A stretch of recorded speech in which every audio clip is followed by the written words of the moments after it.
ভারত কেন চীনের সাথে বন্ধুত্ব করতে চাচ্ছে? এটা কি সত্যিকারের কৌশল নাকি টিকে থাকার লড়াইয়ের অংশ? ভারত চীনের সম্পর্কের গল্পটা যেন এক রোলার কোস্টার। 1950-এর দশকে হিন্দি চীনি ভাই ভাই স্লোগান তোলা হয়েছিল। তখন দু দেশের সম্পর্ক ছিল বন্ধুত্বপূর্ণ, কিন্তু 1962 সালের সীমান্ত যুদ্ধ সেই ভ্রাতৃত্বপূর্ণ চূর্ণ করে দেয়। ভারত হেরে যায় আর চীন প্রমাণ করে এশিয়ার নতুন শক্তি হিসেবে তার আগমন। 1990-এর পর থেকে অর্থনৈতিক সম্পর্ক কিছুটা উষ্ণ হয়, বাণিজ্য বাড়তে থাকে, কিন্তু সীমান্ত বিরোধ মেটেনি। 1920 সালে লাদাখের গালওয়ান উপত্যকায় রক্তক্ষয়ী সংঘর্ষ সেই তিক্ততাকে আবার সামনে নিয়ে আসে। তাহলে প্রশ্ন জাগে, এত ইতিহাস, এত রক্তক্ষয়, এত অবিশ্বাসের পরও কেন ভারত আবার বন্ধুত্বের হাত বাড়াচ্ছে? ভারত বুঝেছে একদিকে চীনকে দূরে ঠেলে আমেরিকার ঘনিষ্ঠ হওয়া মানে চীনকে আরও শত্রু বানানো, কিন্তু অন্যদিকে চীনকে কিছুটা কাছে আনা মানে নিজের অর্থনীতির জন্য নতুন দরজা খোলা। আর এখানে মূল ভূমিকা নিচ্ছেন নরেন্দ্র মোদী। G20 সম্মেলন ব্রিক্সের বৈঠকে মোদী বারবার চীনের সাথে কূটনৈতিক ছবি তুলেছেন। বিবিসি রিপোর্ট করেছে, মোদী প্রশাসন এখন চাইছে সীমান্ত বিরোধকে কিছুটা পেছনে রেখে অন্তত অর্থনীতি ও বাণিজ্যে চীনের সাথে সহযোগিতা করতে। চীনের রাষ্ট্রপতি শি জিনপিংও একই সাথে ভারতের সাথে সম্পর্ক উষ্ণ করার সিগন্যাল দিচ্ছেন, কিন্তু এর ভেতরে আসল উদ্দেশ্য কী? রয়টার্সের মতে 2022 সালে ভারত চীন বাণিজ্যের পরিমাণ দাঁড়িয়েছিল $136 বিলিয়ন, কিন্তু এর মধ্যে ভারতের ঘাটতি প্রায় $100 বিলিয়ন। অর্থাৎ ভারত চীনের উপর প্রযুক্তি, যন্ত্রাংশ ও কাঁচামালের জন্য ভয়ানকভাবে নির্ভরশীল। আপনি যে মোবাইল ফোন ব্যবহার করছেন তার যন্ত্রাংশ হয়তো চীন থেকে এসেছে, আপনি যে ওষুধ কিনছেন তার কাঁচামালও হয়তো চীনের ফ্যাক্টরি থেকে এসেছে। তাহলে কি ভারত চাইলে একদিনে চীনের সাথে সম্পর্ক ছিন্ন করতে পারবে? একেবারেই না। IMF বলছে ভারত বিশ্বের 5ম বৃহত্তম অর্থনীতি, কিন্তু চীনের মতো শিল্পশক্তি হতে চাইলে ভারতকে বিশাল বিনিয়োগ, অবকাঠামো আর প্রযুক্তির সহযোগিতা দরকার, আর এগুলো চীন দিতে পারে।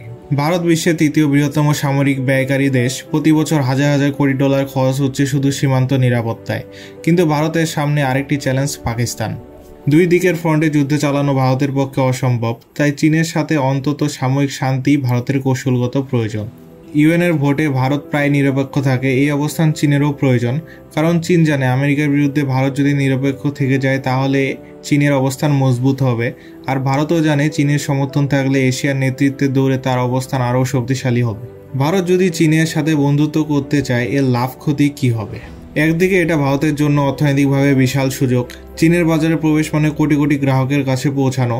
অবকাঠামো, প্রযুক্তি, নবায়নযোগ্য জ্বালানি খাতে চীনের অভিজ্ঞতা ভারতকে দ্রুত উন্নত করতে সাহায্য করতে পারে। কিন্তু অন্যদিকে ঝুঁকিও কম নয়। চীনের উপর অতিরিক্ত নির্ভরশীল হয়ে পড়লে ভারত একদিন হয়তো তারও হাতে বন্দী হয়ে যাবে। যেমন পাকিস্তান চীনের উপর ঋণের জালে আটকা পড়েছে, ভারতও সেই ফাঁদে পড়তে পারে।